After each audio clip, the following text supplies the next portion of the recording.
Hello everyone, we are going to correct the homework of God Sees the Truth But Waits, Part 3. As I told you before, it's better for you to answer the questions before you listen to the correct answers and explanations. Ready? Question number 1. Describe how Aksionov felt when he found out that Makar was the real murderer or killer for the crime he was accused of. Justify with evidence from the story. As you see, this question is divided into two parts.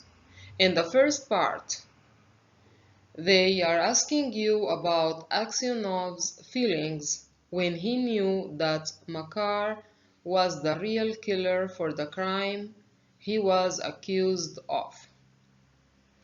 Then, in the second part of the question, they want you to prove your answer or justify it. How? By picking out pieces of evidence from the story.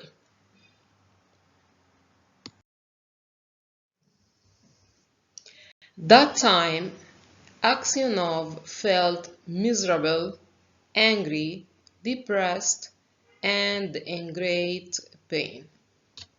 This is how he felt. Now we have to mention the pieces of evidence that prove our answer. Let's see.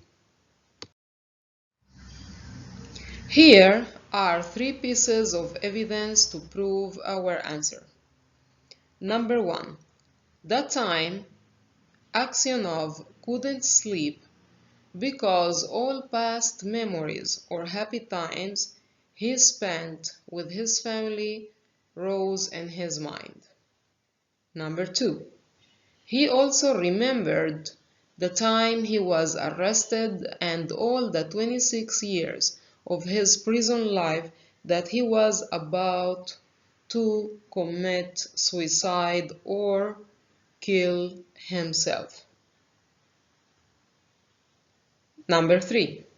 He even wanted to take revenge and kill Makar, but due to his miserable situation, he didn't know what to do, or he didn't know how to take a decision.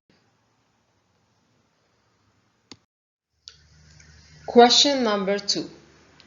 What type of irony can you find in the following parts of the short story, God Sees the Truth But Waits? Explain. So they want you to find the type of irony in each of the following parts and explain this type of irony or why you found it a type of irony. The first part is paragraphs 45 and 46. The second part is paragraphs 51, 52, and 53. Let's start with the first part.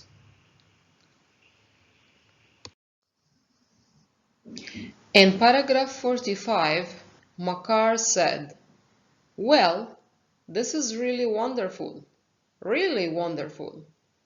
when he saw Aksionov." In paragraph 46, Makar also said, "It's wonderful that we should meet here, lads, or friends." These are two examples of verbal irony. Because Makar wasn't really happy to see Aksionov there, but he meant the opposite, especially that Makar knew Aksionov was innocent and he was the murderer or the real killer. In other words, he made fun of the situation.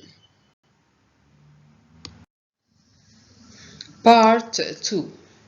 Here there are two examples of irony of a situation.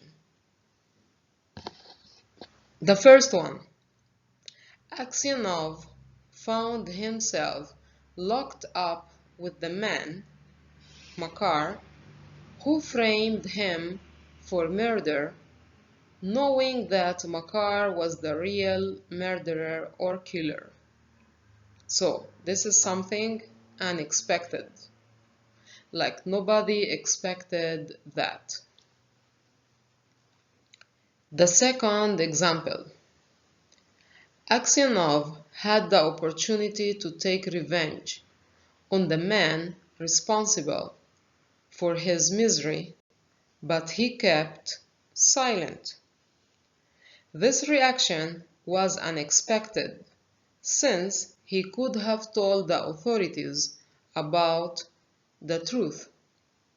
Or, at least, we as readers expected that he would tell the authorities about the truth, but he didn't. So this is something also unexpected. And therefore, this is another example of irony of situation.